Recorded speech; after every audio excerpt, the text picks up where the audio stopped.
നമ്മുടെ ശ്രീ ഗുരുവായൂരപ്പന്റെ ഭക്തവാത്സല്യത്തിന്റെ ഒരു കഥയാട്ടോ ഇന്ന് പറയുന്നത്.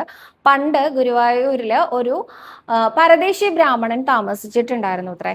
അദ്ദേഹം വെറുതെ താമസിക്കുകയല്ല കേട്ടോ, അദ്ദേഹത്തിന് ആരും ഉണ്ടായിരുന്നില്ല. അപ്പൊ എല്ലാ ദിവസവും ഗുരുവായൂരപ്പനെ വന്ന് കണ്ടു തൊഴുത് അദ്ദേഹം പ്രാർത്ഥിക്കുമായിരുന്നു, ഉണ്ണി കൃഷ്ണ, എനിക്ക് ആരും സ്വന്തമായിട്ടില്ല കേട്ടോ, സ്വന്തക്കാരെന്നോ ബന്ധുക്കളെന്നൊന്നും പറയാൻ ഈ ഉള്ളവന് ആരുമില്ല, എൻ്റെ സർവസ്വം ഭഗവാനാണ്, ഭഗവാനെ അങ്ങാണ് എൻ്റെ എല്ലാം എന്ന് പറഞ്ഞുകൊണ്ട് പ്രാർത്ഥിക്കാറുള്ളത്.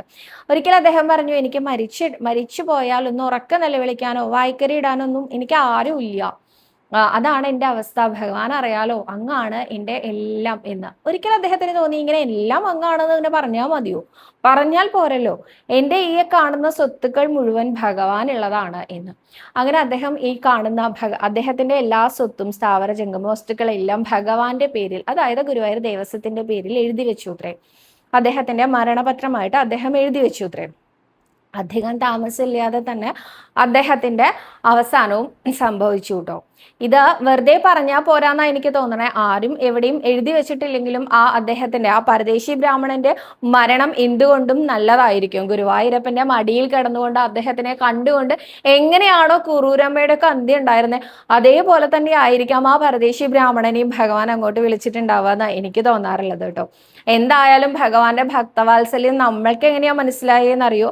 അതിനുശേഷം ബ്രാഹ്മണൻ മരിച്ചതിന് ശേഷം അദ്ദേഹത്തിന്റെ മരണ ദിവസം ഇന്നും ശ്രീ ഗുരുവായൂരപ്പൻ ഒരു ശ്രാദ്ധമൂട്ടുന്ന ചടങ്ങുണ്ട്.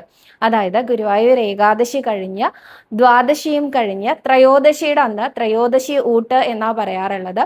പരദേശി ബ്രാഹ്മണന്റെ പേരിൽ ഭഗവാൻ ശ്രാദ്ധമൂട്ടുന്ന ചടങ്ങുണ്ട് ഗുരുവായൂർ അമ്പലത്തില്.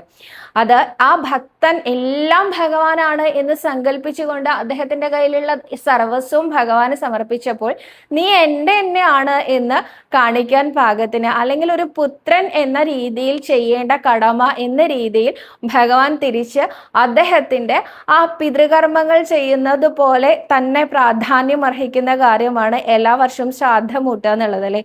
അത് ഭഗവാൻ ഏറ്റെടുത്ത് നടത്താൻ തുടങ്ങി. ഇന്നും ത്രയോദശി തൊട്ട് ഗുരുവായൂർ ക്ഷേത്രത്തിൽ നടക്കുന്നുണ്ട്. നമ്മൾ എങ്ങനെയാണോ ഭഗവാനെ സ്വീകരിക്കുന്നത് അതേമാതിരി നമ്മളെയും ഭഗവാൻ സ്വീകരിക്കും എന്നുള്ളതിന് ഇതിൽ കൂടുതൽ വലിയ ഒരു ഉദാഹരണം ഇല്ല അല്ലേ.